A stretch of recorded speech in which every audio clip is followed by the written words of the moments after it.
Hey guys, welcome back to Coffee Talk. Today we have a bit of a treat. It's old school with Joe Chernowski. What a conversation! I don't even know what we're going to talk about really, but you're going to want to buckle up because this is going to be a lot of fun. Joe Chernowski, you may recognize as the previous director for SGYM. He's like my mentor, like an older brother. Really got me into youth ministry, and then really kind of paved the way for a lot of great things, including a life team here in Buffalo. Um, and on top of that, he moved on to become the Eastern Director for Life Teen um, International. So that's super exciting. But this is I'm not here to drop names and show all the flash and pomp because this is Joe, my buddy, youth minister extraordinaire, slash dad of six, husband to the wife of the universe, Kelly Chernowski. So, anyways, I'm going to bring Joe on over here and split screen chat. Joe, hey, thanks for jumping on here, man. Yeah, thanks for having me. Yeah, for Good to sure. good to see you. Good to chat. Absolutely. Well, so this is coffee talk. I know you got a little cup of coffee there. What are you drinking? Straight black coffee. I'm an old man at heart, so well, I guess I'm an old man in real life and at heart. So yeah. Well, look, here's the thing. You bring old man to the next level. This guy, he runs a he runs ultra marathons for the fun. Don't let him fool you that he's some old man. This guy runs through the mountains in like 100-mile stretches, This is like true. overnight, and he's got like bears and cougars chasing him. I mean, he's not your typical old guy.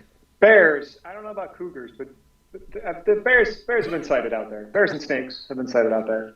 See, well, you tell me another old guy that does that. See. Anyways, hey, it's great having you on here. This is your first time on Coffee Talk, and we have all sorts of people jumping on. So I'm kind of sad that it's taken so long to get here, but we had to perfect it to get to this point, and but here we are. I'll mess it all up. Don't worry. Get out of here. So, how did you get started in youth ministry? What got you into it? Wow, that's a throwback.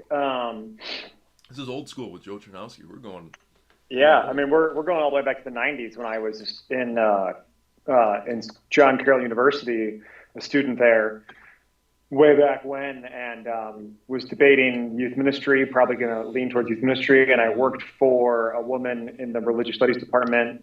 She had like an offshoot department called the Cardinal Sunan's Program for Theology and Church Life. He was one of the main kind of heartbeats behind Vatican II. Cardinal Sunan's was. And so Dr. Donnelly was her name, and she footed the ticket to send me out to Seattle, found some people for me to stay with, and I had a bunch of interviews arranged and stuff.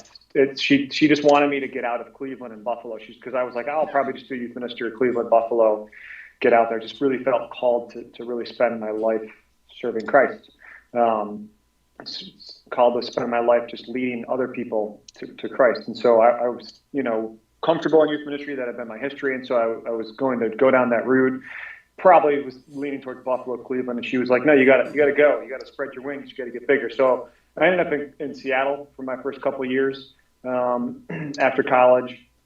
Ended up married. We, had my first kid on the way and decided let's go back to one of those places that we're from. My wife's from Wisconsin. I'm from Buffalo. And, Buffalo being that small town, when you know people, things fall into place for you, right? And you probably are going to know people in Buffalo. So I ended up with a few different offers in Buffalo. Started out back at my own high school, teaching and doing campus ministry, leading retreats at my own high school, Canisius.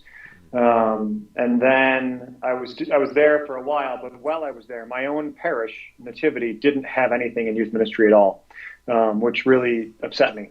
Kind of broke my heart to see this parish that had great youth ministry in the past and had such potential to have great youth ministry again, just was letting it fall to the wayside. So had a meeting with the pastor, proposed the idea of part-time, and then got back into it that way.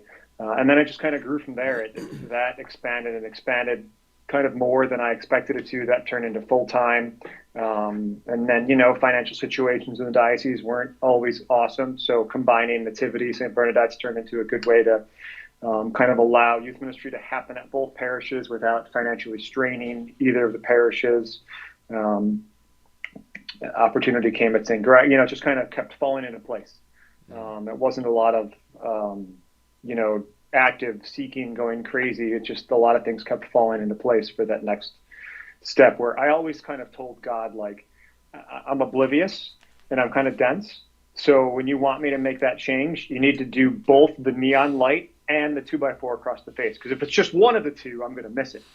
So all those changes, it was pretty obvious, like, this is the time to make that move and to say yes to where I'm being called. So I guess I went a little deeper than you wanted, but short answer, I just was called to that way back. I can recall an 8-day silent retreat. I was on a couple of those in college, but I can recall the second one where I very clearly knew, I was called to spend my life serving Christ. Wow. And it just turned out to be in youth ministry. Wow. And you're still serving in youth ministry today, right? You're still on a Edge Core team? I am on an Edge Core team. Love doing that. I've actually been on that Edge Core team for, let's see, my oldest I was on it since she was in 6th grade, and she's now a sophomore in college. And my youngest is in 2nd grade, and I will have someone in all the way through. So there's potential for me to be there all the way for like 15 straight years or something on that Edge Core team, which is its own kind of special. But it's a lot of fun. There's always a lot of energy. It's a lot of fun. Yeah. Wow. So that's how I met you, was when you were at Nativity. You came on board before you got hired. You led a group of us to Kingdom Bound, and I was still in high school at the time, and we were coupled up with Tim Brukoff's group.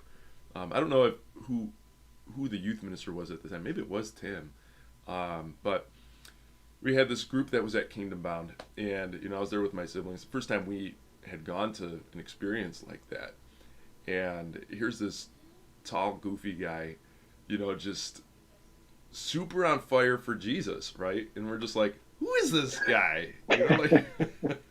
Who is this guy, Joe? But it was such a great week at Kingdom Bound, and a lot of things kind of fell into place with that. Earlier when I was in middle school, I did my first youth ministry thing with a youth minister called Ellen, and she had this middle school overnighter. It was this lock-in, and that was the first time that I heard of like DC Talk, right? And I mean, this is like 1997. DC Talk is on, and I'm like, Jesus freak! I'm like, this is stupid. I'm not, and that was like youth ministry for us at the parish, was going to something where maybe you crack open a Bible and then you played either Newsboys or DC Talk, and there's these kids that were just on fire for DC Talk, and I'm like, I'm not a Jesus freak. This is silly. I'm like, Mom, don't send me back again. And then just a number of years later, here I am going to Kingdom Bound, and Newsboys and DC Talk are there. And it was that trip, there was something that changed with the way that I was viewing a lot of this youth ministry stuff, right? It was fun, it was engaging. It wasn't just this like weird thing that these weird kids were doing. It was fun and engaging. And that was one of the things that you, Tim, and the other adults that were on there really made a difference. It wasn't just like, hey, here's some adults that are just chaperoning some experience and like, hey, why don't you listen to this song? You guys really poured into the relationship side of what the faith canon should be, right? Of this mentorship. And that was kind of mind blowing, because up to that point I just had like my family as somebody who was pouring in that way, right? And so when you're in middle school to high school, you resist your family a little bit, but when you start hearing the same things that your family was saying in a different way, you're like, oh, well, maybe they're right about this. But I mean, ever since then, uh, having this relational ministry really imprinted on the way that I do ministry, um, and I think really set a stage here in Buffalo, just from my perspective of seeing a change from that, from what the typical religious education pieces and how you approach teens to, hey, why don't you get to know them and really just jump into those relationships first.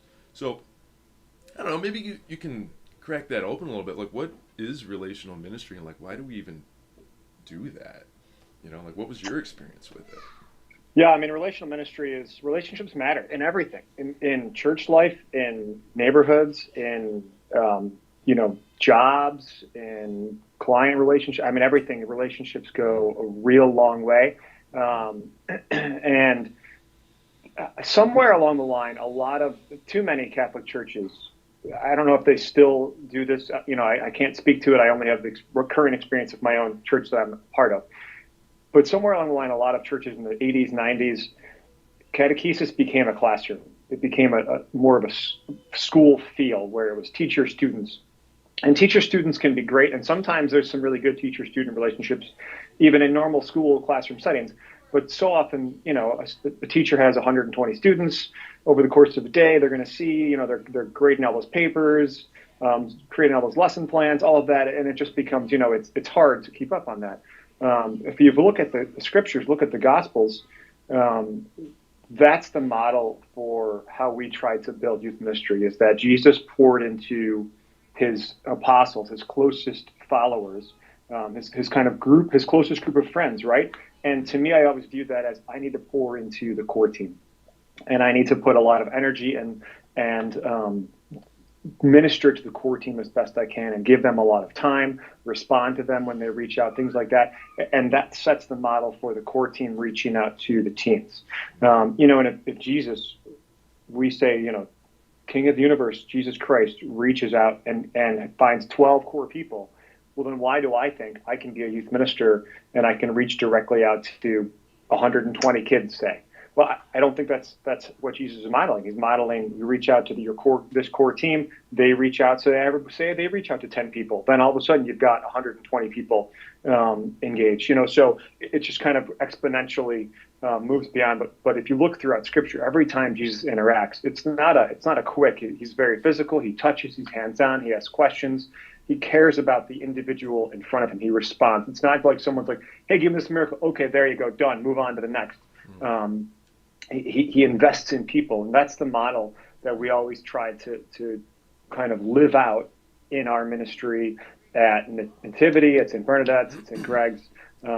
What at Life Teen we try to always promote is that investing in people, caring about the whole person, the whole family, because you're not just the person for that 90 minutes that you show up to church on Sunday. You're a person 7 days a week, so we have to care about you for more than just how you behave or whatever for that 90 minutes, making sure you check the boxes.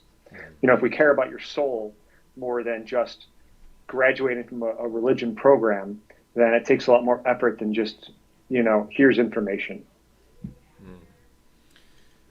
Yeah. Hey, and talking about that core team for a second, that's how you got me really into it, because when we were at Kingdom Bound, you weren't hired yet. You were just kind of leading the troop. It was right around the time I graduated high school. I think it was just after I graduated high school, you came on board at Nativity. This was late summer, fall of 2002. Yep. And I get a call from Joe, and I was like, "Oh, Joe, the guy, Kingdom Bound guy, yeah. Hey man, what's going on?" And you're like, "Hey, look, I'm putting together a team." And I'm like, "A team? What kind of a team?" And he's like, "A core team." And I'm looking to get some people together to help with youth ministry at Nativity. And I was like, I don't know really what goes into that, but yeah, I think I'm in. For myself, being an older brother, like I loved being an older brother, and I love messing with my siblings too. But I love the. I've heard the stories. No, you know the stories, but but I loved being the older brother and helping to guide them along, right? As much as an older brother can. So I thought, I love doing that, so maybe I can do that for others, right? And so I was like, all right, yeah, sign me on. And the early core team that you had with like Jen Ellinger, you had was Jay Christian at that point? Yeah, we had Murphy, Carey, Jay. I mean, we had, yeah, it was like the throwback of people that I knew from when I was in high school. Mm-hmm. Because I'd only been back in Buffalo for a year, and I had a baby and a wife, so my life was kind of in chaos. But got to figure out how to get this going, right? Yeah, and you did, and you poured into us, right? It wasn't just like, hey, show up, sign this paperwork, and just get busy. You spent a lot of time in that relational ministry with us. I mean, like, we would go out for some pops, we would have movie nights, I mean, we would eat tacos. Mighty Taco was like, I mean, Mighty Taco happened. Mighty Taco happened, and you were speaking my language. That's like my love language, it's tacos. So, but from there, like you poured into us and you taught us about this relational ministry, right?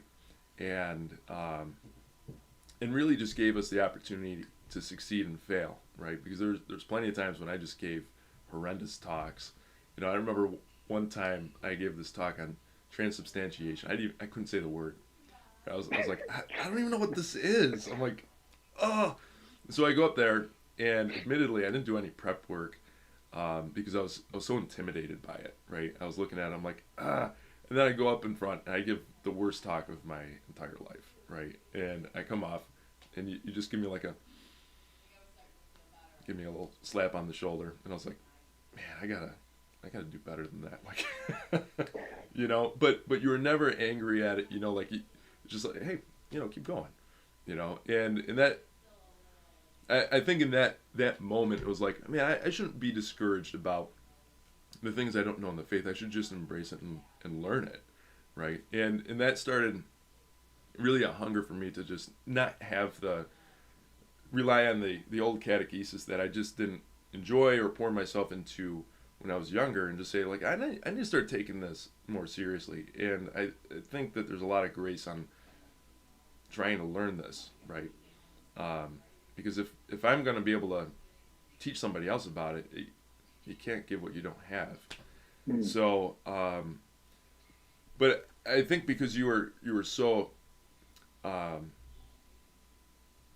with that, of just saying, like, it's all right, like, let's just keep going, that gave me more confidence later of saying, like, all right, I'm gonna learn this, and then I'm gonna give this another crack on giving a talk, and yeah, I did, and there was plenty of talks, and everyone gave talks on the core team, and everyone strengthened, and I think for everyone who was a part of that core team, giving back to the teens was awesome, but it was awesome to grow in our faith as well, and I think everyone mm-hmm. had that. And I remember that first retreat that I really had like a weekend experience, that Jesus Revolution. We had such a great team on there. Like the teens were awesome. It was such a good experience. Oh, the old house, the old manor. Oh, the old manor was just, you had those like windy hallways. Yeah. Like you could be standing at one end and you just see a wave of floor. Yep. Just. You can't beat the old manor. That was where it was at. It's not there anymore. But I know. But I did go into the new manor because they tore that one down and put up a new one. I forgot what was the name of the camp? Camp Asbury. Camp Asbury. And so we were there a number of years ago, and I went into the new manor. It's beautiful. It's like a hotel, but they kept a lot of the same charm from the old place. It wasn't just like, hey, we're gonna just put up some steel fab. They kept a lot of the charm. They even had the old stove, like that old range top. They kept that and put it up. They like refurbished it. It was awesome. They have this old like country porch out front. I was like, oh, this is cool. Super expensive, but it's cool. So, talk about retreats a little bit. Like, what got you into doing retreats yourself, and like, what do you see the value in retreats for? I think retreats are a huge component of any type of ministry, but youth ministry in particular. You know, when someone's going through high school, there's a lot of routine, there's a lot of busyness, there's a lot of hecticness, there's a lot of stress, there's a lot of things pulling and pushing at you in a lot of directions. You know, your parents are nagging you about grades, and you may be on a team, so you go to get up at 6:30 in the morning, and you go to school, and you're there for 7-8 hours, and then you go to practice, and you work hard, and your coach is on you, and you go home and you eat dinner, and then you gotta go do a couple hours of homework, and then you go to bed the next day. You go to bed, and the next day you do it all over again. And meanwhile, you're trying to figure out friendships and boyfriend, girlfriend, and it's who can I trust, who can I not trust, who am I today? Or there's a lot of that figuring out that identity. So that stepping back from the everyday routine and having something that just stands out as different in a part of life. You know, people go on tournament weekends, and there's lots of things that go on in life, but retreats, even to this day that I've seen my kids go on, even though how busy they are, they always want to go because it's just it's something that stands out as different. And you can ask them about a retreat from 4 years ago, and they'll remember the details, who was in their small group, because there's just something different and a formation that takes place. It's an opportunity for the team to step back from everyday life and fully enter into, okay, what is this Jesus thing we're talking about here? It's an opportunity for the adults who are doing youth ministry at the parish to really pour in, because you're without those other distractions. You don't have to fight to get them there. They're already there. You don't have to fight for their attention, because probably they don't have their cell phones in their hand the majority of the time. And then maybe if they do, they'll probably get called out by their classmates, by other teens, because most of the teens that go, they want something more. They want something different. They want to leave with a different perspective or a different priority or just a different person than as they showed up as. So retreats are just a great opportunity to pour into teams in such a deeper way than on a week to week basis. And it allows you to set the stage for creating an in-depth Bible study going forward, or creating a new theme for this semester that's coming up, or whatever it might be. But there's so many different directions that retreats can be so good. It's that escape from daily life for the teen, and it's something that's set apart and different from the rest of the routine. But on the ministry side, it's an opportunity to really pour in. And then it's that opportunity where they have 48 hours almost, where they don't have all these distractions, where the goal as the youth minister and as the leaders is not just to put on a lot of busyness and have a lot of activity, but to get out of Christ's way and allow Christ to really do a lot of work. So we want to set the stage. We want to pour in. We want to answer questions. We want to talk. We want to listen. We want to, love. We want to have fun. We want to laugh. We want to do goofy skits. But at the end of the day, the goal is get out of the way of Christ and let Christ be the star of the show of the weekend. So they leave with lots of great memories, but the number one memory is, I felt so close to Christ, or that was a transformational weekend, and I said yes to Christ in a new way that weekend. There's just so much potential for a well-done weekend retreat. Yeah. Yeah. So with you've done a lot of retreats, you've done a lot of different experiences. You've been a part of a lot of different ministries, so you've seen kind of a large arc of how the scene has changed over X amount of time, since the 90s, probably, for sure. And I was just a kid in the 90s, so just jumping into seeing what ministry was for me, just from the perspective of growing through that period of time, I've seen a lot of change, but you've probably seen a lot more of that. Where do you see that change from where it was before, and how has it grown today with youth ministry? Have you seen large changes with it, or do you think a lot of it has kind of transformed, but just in the same breath? Yeah, I think a lot of it has gotten a lot better. I think we've figured out how to do it better. I don't admittedly go on a lot of weekend retreats anymore. It's been a while since that, but I have gone on some mission trips with my daughters as they go, on mission trips with their parish. I'll go as an Edge Corps member, that sort of thing. But also, seeing and hearing what they talk about when they come back. I think, and honestly, retreats that were well done when I was in high school to retreats that I see them go on now, they're not that vastly different in a lot of ways in terms of you know, the idea that teens give talks and adults give talks. There's music. I think the music has gotten a lot better at a lot of places. I mean, there are those retreats that it's like, oh, we don't have anybody else. I guess I'll grab my guitar. And you've heard me sing, and really no one wants to hear me sing, but hey, I'll do it if I got it, right? So so in a lot of ways, I think it's the parishes that want to really dive in and do it well and want to really not just make it about the event, but make it about leading people to Christ. It's gotten better. Just because the music's gotten better and they've put the plans together better. They've spent more time in prayer leading up to it. They've invested more in the core team and as a response, the core team's invested more in the teens. I think that's just happened more often in more places than it did 25 years ago or so. But I mean, on the whole, ministry itself, I think, continues to get better. From what I've seen around the country, and it's been a little while since I've had my finger on the pulse of like bigger than just my parish. But from what I saw when I was in that role at Life Teen, I saw youth ministers who were passionate, who were investing, who were really doing their best. I was on some of those retreats where they were really doing a great job because I was invited to be a part of some here and there. And I do think there's a lot of really good, passionate, excited youth ministers out there, and I think that it's grown because as adults have poured into teens, those teens have grown up and then poured into more teens, and it's continued to grow that way. It doesn't have to be the same people doing it for 30 or 40 years. Some of those people are still, and they can be doing a great job, but I think there's been a lot of people that are growing up inspired and called and saying yes and trying to dive in and replicate and maybe even do better than what they saw. And I think that cycle has started to grow and to continue. It doesn't mean that everything is fantastic in our church today, but I think that youth ministry where people decide it's a priority has gotten better than it was 25, 30 years ago. Yeah. So maybe we can take a little skip back here because I know there's going to be people watching from St. Greg's. They're like, oh, Joe, like, yes, this is awesome. And if you're jumping on here and you have a question for Joe, you've got a little comment box here that I'll read off here. So if you have any questions for Joe, for sure, put them down here and we'll kick it around. But Joe, you left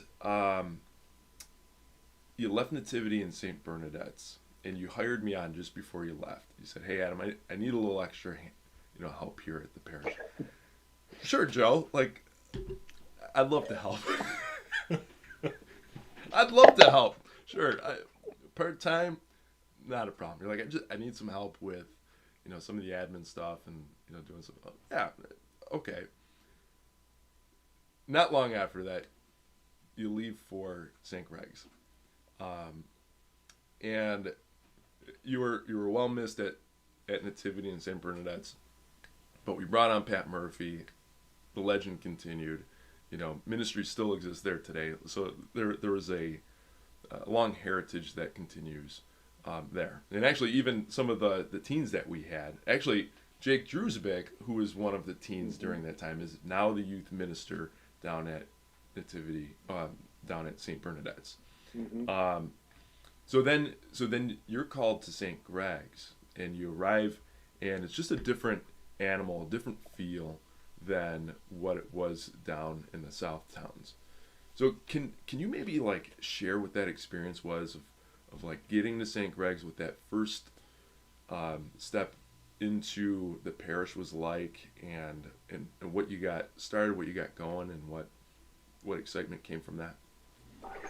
Yeah, I mean, Greg's it's a huge parish with 4,762 different ministries going on. Everybody's involved in a whole lot of different things. It's very active, and youth ministry. There were things that had been going on. There's some, they had like Ultimate Nights for junior high, and they had some chastity-focused events for high schoolers. They had some things that were going on.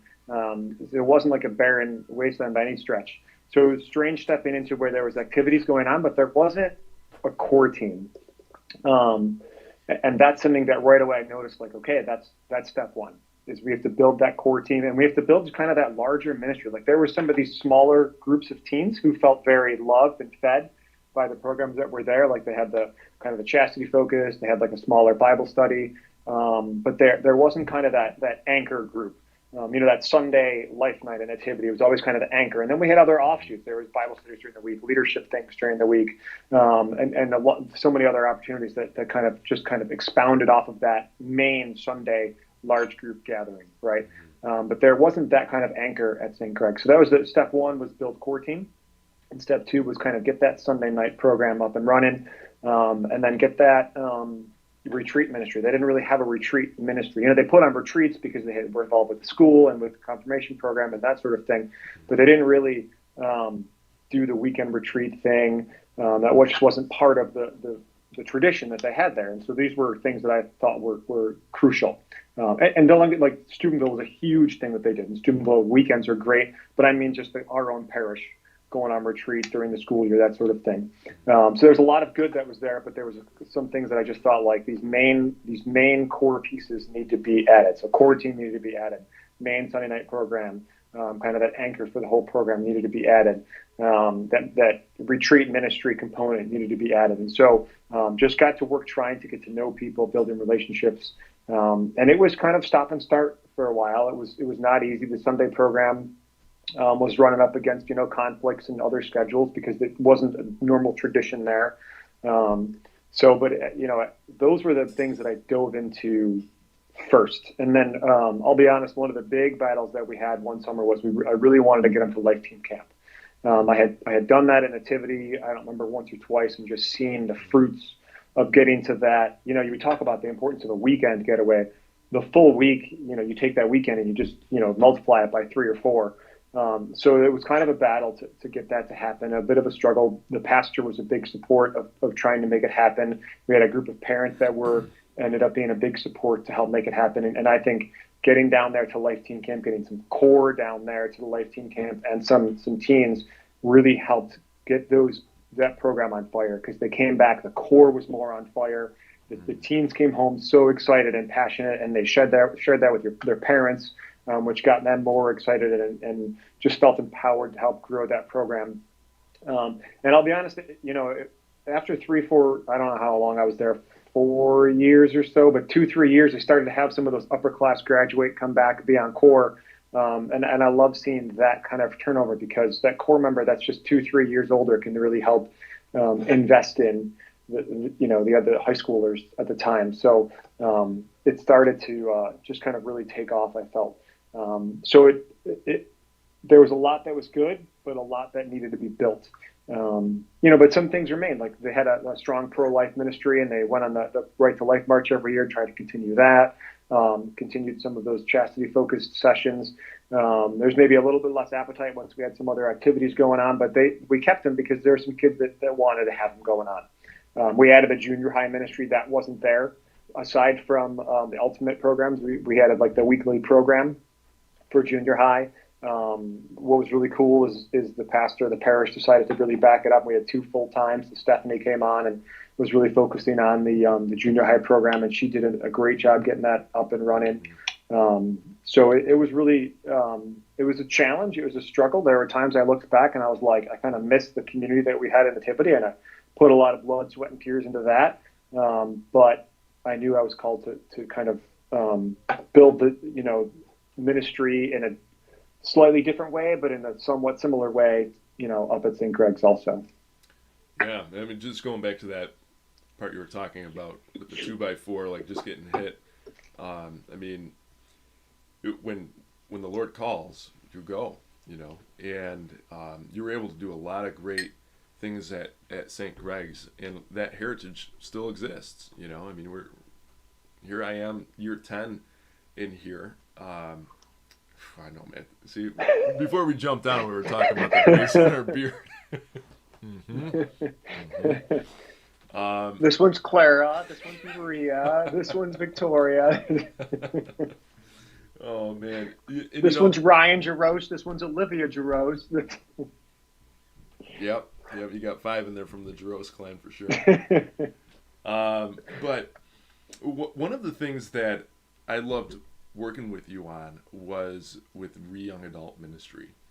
And I remember, I think it was, you went to an XLT, and I think it was in maybe Boston. Like you traveled somewhere, and then you came back, and you're like, Adam, I don't know what it is yet, but I want to do something big for young adults. And at the time, I was doing young adult ministry at Nativity, and I was just scratching around in it. You know, I was just trying to get started because I saw that, you know, for our age group, aside from being on core team, there really wasn't much for people in their post high school years. You know, being in your 20s, there wasn't much for that. So I was like, I want to get started with this, and so I just started with this thing called Breakout, where we would have like Father Marty come down. We would have different guest speakers, and our pastor at the time allowed us to have one of the classrooms to just transform into a young adult space. So we put couches in there. We painted eclair chocolate onto the walls. He was very specific about that. He's like, eclair chocolate. I'm like, hey, you're paying for it, so whatever you want. He's like, I'll buy the paint, you guys paint it. Okay, that sounds great. And so we put it up, and it was kind of a cool little spot, but, you know, I didn't really know, like, that was my first jump into doing young adult stuff. I was like, here's maybe what I would like to see, and maybe other people would like that too. And so, you know, I was doing that for a year, and I was like, I was starting to get burned out on it, because I was also on the core team. I was working full time. I was in school, and I was like, yeah, maybe I need to put this down, because I wasn't able to get a lot of help with it, you know. So I was like, I don't know.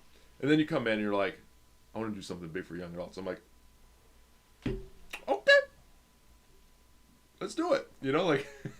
And so then you came over, you had a bunch of ideas, and I was living at the man cave, and Jeremy Dolph was there, and he's like, I want to jump in on this. Can I be part of this conversation? So he jumps in too. And so Ree was born, right? And you're like, I want to do something big with the Eucharist, and let's get some music. Let's go with this XLT feel for it. And so then we started bouncing around Northtown, Southtown City, and finding different parishes to be able to go and do this young adult thing. And that took off. That was awesome. That was a lot of fun to do. We had a great music team with Replay. Was that was the name of it? I don't remember, but it was a great group. It was like Marie and Dan Warner and oh gosh, it was Mario Jordan, Vinti. right? Oh yeah, Jordan and his sister, Candace. And Jesse was the drummer. That's right. Yep. Yeah. Wow. And Carrie was a part of it too, maybe. Yeah, I she don't. was. Yeah. So.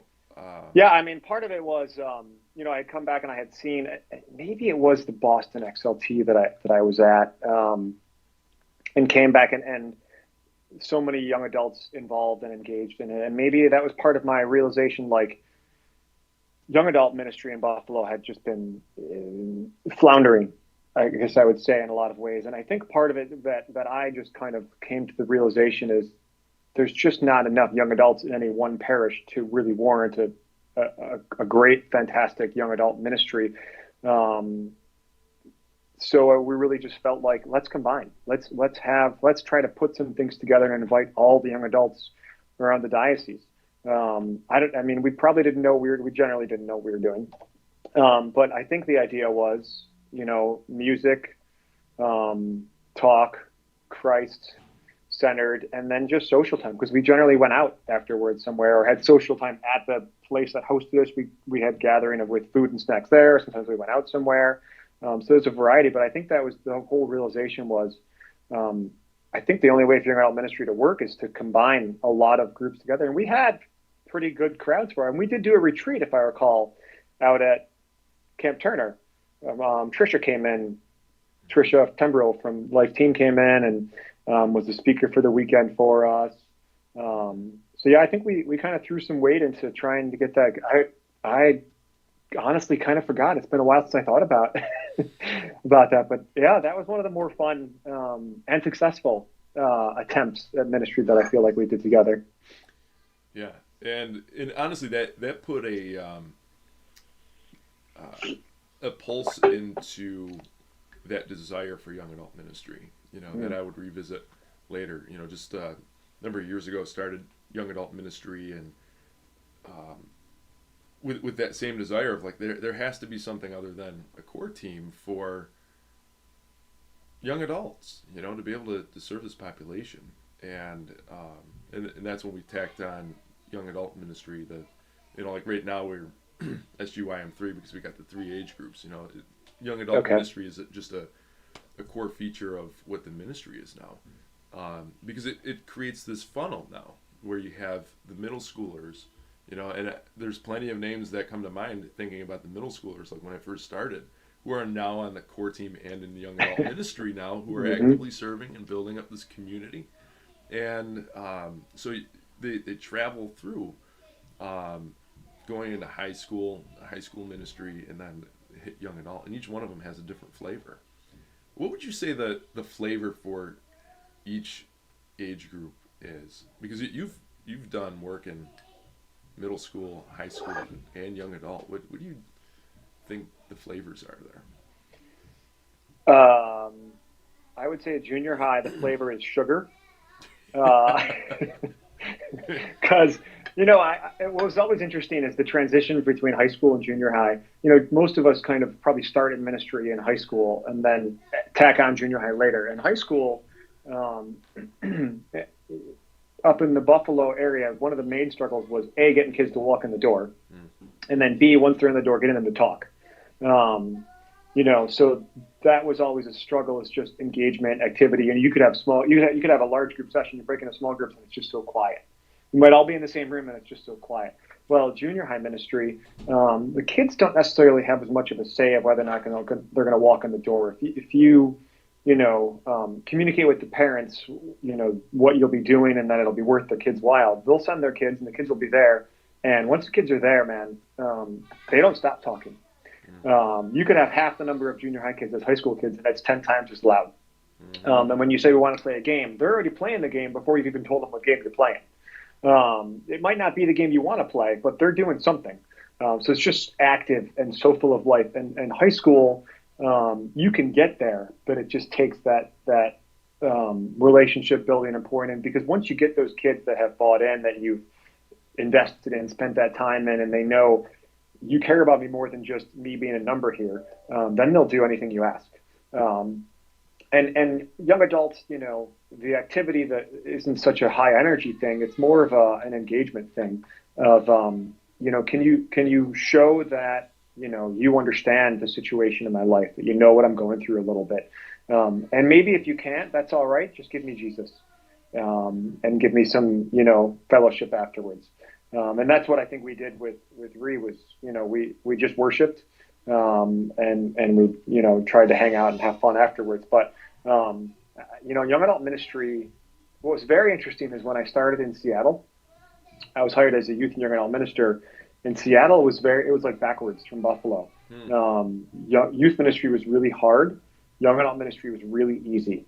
We had an email list, and this was like 99 and 2000, like before email lists were the thing, right?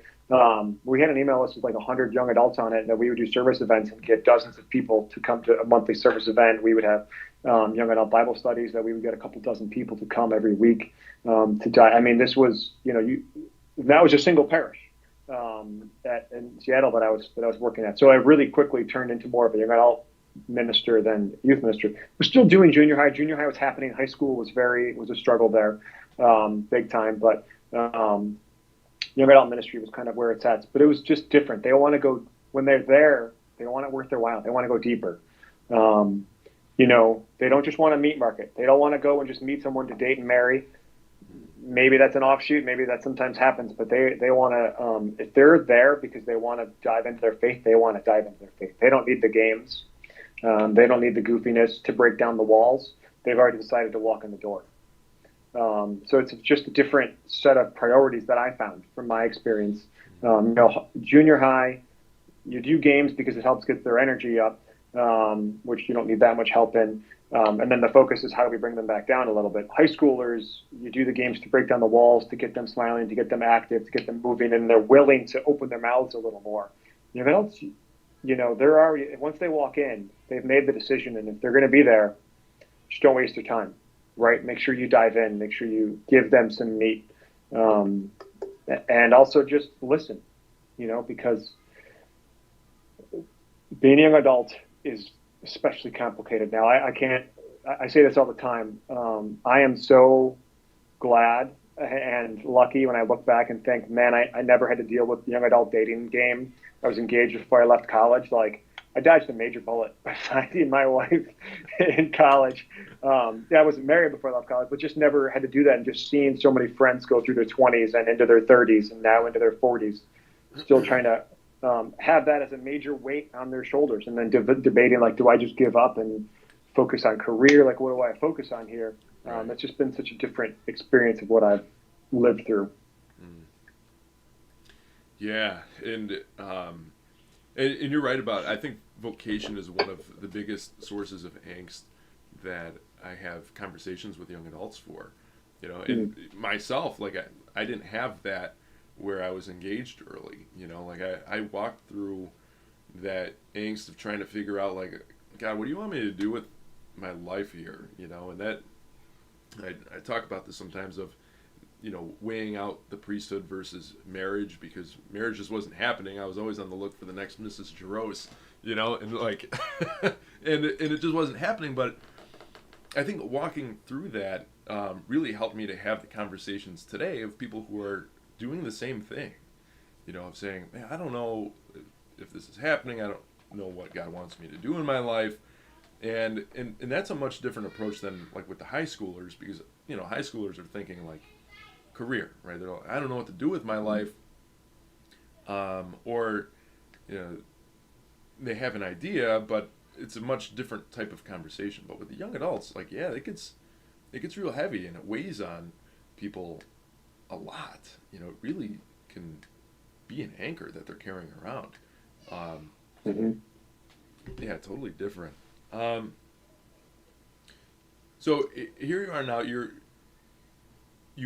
You spent 6 or 7 years at St. Greg's, and then you went to go work for Life Teen. You moved down to Georgia looking for a soul to steal, and then you worked for Life Teen. What was the experience like just working for a different field of vision for youth ministry? I mean, you've been doing Life Teen, but now it's in a much different capacity. What was that like to go from like ground floor, you're working in the ministry, to now you're helping others work in ministry? Yeah, I think I had a bit of a transitional assistance in that area contact role where it was a bit of both. But diving into Life Teen full time, it's a nonprofit business. And, we all know that churches are essentially nonprofit businesses, but they're, when you're running a nonprofit business that's independent like Life Teen, it also needs to pay the bills, to keep the lights on. It needs to have results. It needs to, you need to report numbers. There's a board of directors. So there's a whole level of complication that it never dawned on me. I always just thought like, hey, I've been in area contacts. I've been doing this Eastern director role, which is kind of the whole Eastern time zone, but I've been doing it at a small level. So I kind of get it. It was a much bigger situation than I expected it to be.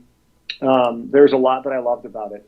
Getting to know youth ministers and their core members up and down the whole East Coast, the whole Eastern time zone, traveling around. There were times that I would fly into a city and then spend a couple days driving and fly back home out of a different city, trying to setting up meetings in different spots along the way, 1 or 2 meetings a day, a couple hours here in the morning, and then drive a couple hours and then meet here in the afternoon or evening. Did that a couple times. It was really cool to be kind of on the ground floor, seeing the parishes, being with the youth ministers. I generally relied on those local area contacts, but just getting to meet all, their teams and then their youth ministers in their areas. It was a privilege. It was an honor. It was really cool to be a part of. And I just wanted to show support. My whole posture was always like, how can I and Life Teen help you and support you in your mission of leading teens closer to Christ at this parish or in this diocese? Because there was also a lot of times we're meeting with staffs and directors along the way too. So it was always just, how can we help? So my role as Eastern Region Director transitioned big time from, I wasn't focused directly on teens anymore. And even when I was a youth minister and I focused a lot on core, there was still a focus on teens. Um, but now my focus was on youth ministers, and learning about their parishes and how can I support and understand, and also recognizing like, look, um, parish youth ministers in some areas of the country are going through very different situations than parish youth ministers in other areas of the country. Looking at like the Boston Archdiocese, a lot of churches were closing while I was the Eastern Region Director. And I don't mean like just like teen churches, just churches in general. The diocese was contracting just like Buffalo did earlier in the 2000s, where it was at one point like 225 parishes and it went down to like 150 or 160 parishes or something. There was a massive shift in demographics. And then down south, it's the other way around. Parishes are opening, parishes are exploding. The Catholic population is growing in a lot of places. So understanding that there's different realities. We're all facing different struggles. Knowing that, learning the kind of the culture of ministry down south was different than it was up north in Buffalo. We always joke, up in Buffalo, if you want to have teens walk in the door for a ministry event, you've got to have the neon lights, the bright music. It's got to all be flashy, and you got to be really loud and make sure everybody in the whole world knows. And down south, you just kind of whisper like, Jesus. And the kids come running because it's just part of the tradition. And there's even a lot of schools and setups like Wednesday nights, Bible study night. And every denomination church just has Bible study nights on Wednesday nights. And so, youth ministers don't meet with each other because they know no matter what denomination, Bible studies are going on, and sports teams, club teams, everybody knows Wednesday's Bible study nights. And they kind of stay away from that. Well, staying away from that didn't happen up north, right? It doesn't matter as much. So it's just a different mindset. So learning about all the different situations that youth ministers are dealing with. That doesn't make it easy in the South. You still have to be good, because you might get teens in the door, but if you're not good, well, they can find a good one right down the street. There's a lot of good youth ministry available, in the area. So there's always people that are kind of fighting for the souls of teens here down south, which is really cool to see, but it can be a challenge at times also, to make sure that, it's not just getting kids in the door. That's a struggle. It's keeping them there, diving in, having the really, really good ministry offerings. So it was really neat at Life Teen to be a part of all of that. And then to be able to go to, our national convention and just see things on a nationwide stage and just be a part of, knowing that we're a part of a movement that's making a big difference in the lives of these youth ministers and core members, and priests. There are a lot of priests that just really fed a lot off of what Life Team was offering, so that they could do a better job for their parishes, and knowing that we were helping, even though we weren't necessarily directly, except from camps and events, which I wasn't, I would be at camps to host it once a year or so and be out there to visit, but that wasn't part of my role. My role was really diving into the adults, seeing that pay off into their parishes doing better was just an honor. It was just awesome to see and be a part of. Wow, that's awesome. Well, hey, we got a comment here from the Matzi. Greetings from Germany. Guten Morgen. Actually, one of the more memorable trips that I've had with Joe here was World Youth Day, 2005. That happened. That happened, and boy, what an impactful trip. I mean, not only was it super goofy, and I got lost with Jay in Germany. We set up all these safeguards so nobody get lost and Jay Christie gets lost. At least you guys were together. At least you were together. At least we were together. Oh, man. My biggest fear was Brian Doyle wandering through Germany by himself, and I was like, he's dead. Like, if we don't, if he's not with Jay, he's gone forever. Yep. But you know what? That was the first time I was out of country like that, over in Europe, and going to World Youth Day, experiencing that was a game changer for me, and that really put an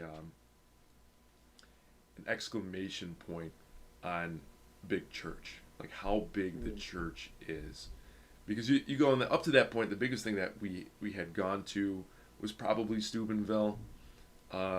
Kingdom Bound is a non-denominational event. Like, you see a lot of youth there, but nothing was like going to the 1.2 million people in the field in Germany. Mm-hmm. I mean, over a million people in this field, and that was the first time I was like, our church is huge, because it wasn't just like, hey, we got a whole bunch of Germans here.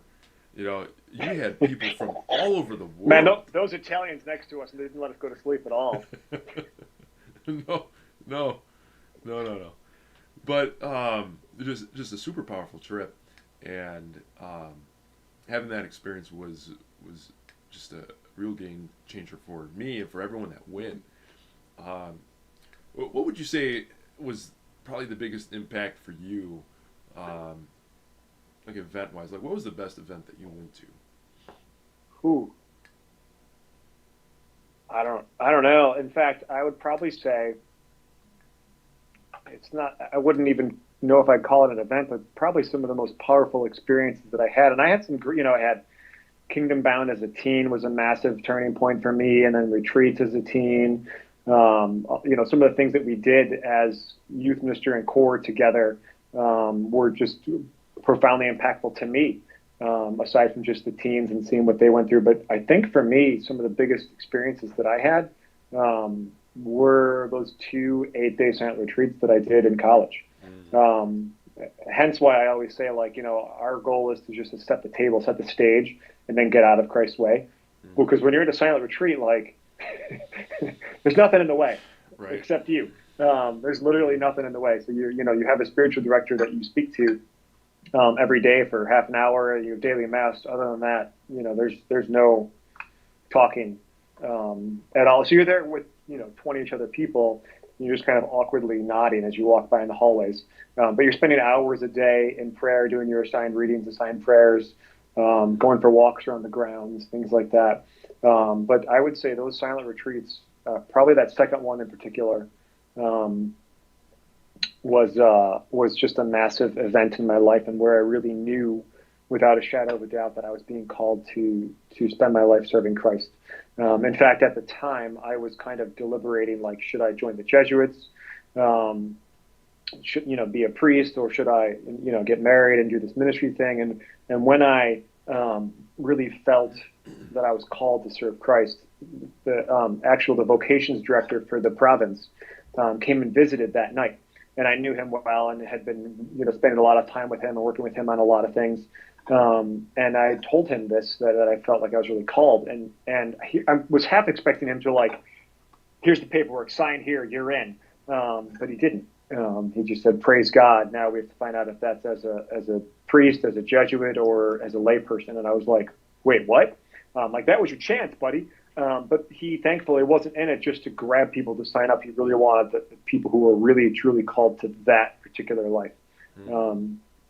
So I still remember, where I was sitting in that retreat house, everything about that week. So I would say that silent retreat was probably the biggest thing for me. I mean, there's been so many, some of those March for Lives, and being at the Mass in the arena at DC, being at World Youth Day was so cool. Being a part of that, over 1 million people at Mass together was such a cool experience. So there's a lot of those experiences, but that personal one-on-one during that silent retreat was for me the biggest thing. Wow, awesome. Well, hey, we're just approaching an hour here. So this is probably a good spot to leave it, but thanks for jumping on this, and thanks for your leadership in ministry. Thanks for setting the example and creating the opportunities to just have teens come to Christ, and really your time here in Buffalo set the stage for a lot of leaders to kind of come up into the ranks. And the Holy Spirit, man, he moves, and he certainly used you as a great instrument. So thanks for all that you've done, all you continue to do, and thanks for jumping on the conversation. A little cup of coffee, a little conversation. So would you mind closing us in prayer? I can do that. Thanks for having me. Thanks for chatting. Good to catch up as always, and hopefully I can get up to Buffalo. Bills are in the Super Bowl. I'll be there Super Bowl week. So that's what we're hoping on right there. Hey, so look, I know you're sporting the Ryan Giroux's artwork right there. I love it. Yeah, yeah. Well, it's good luck. Hopefully, tomorrow Mm. playoff. We just got to win 4 in a row. That's it. Just got to win tomorrow. Just got to win tomorrow, one at a time. Just win this game. Right. Because if you don't win tomorrow, there's no other three. So just win one game at a time. Right. Right. And Stay focused, baby. New England's no pushover, so we'll have to hit them. I think they got this. I think they got this. Don't let the head games get in. Just play the game. Don't let no head games. Just our talent's better. Let it play. That's what I say. All right. That's my deep dive analysis. Oh, I like that. All right, man. Father, Son, Holy Spirit. Amen. Amen.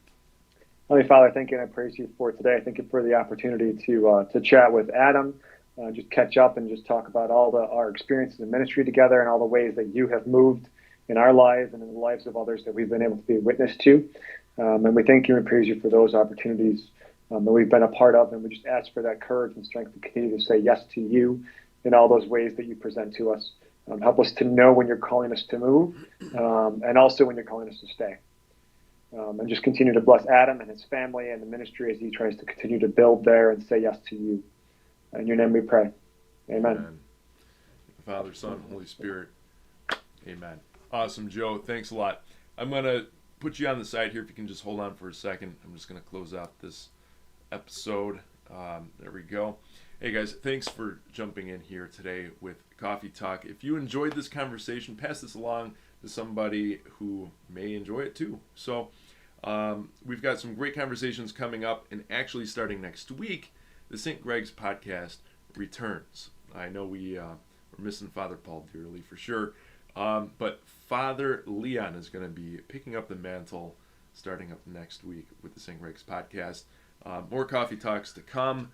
A lot of great stuff, including our core training and retreat this weekend. Next weekend is the March for Life here in Buffalo that we're hosting, so we're excited for that. A lot of great things coming. So, hey guys, we're praying for you, and we hope you have a great day. We'll talk to you later. See ya.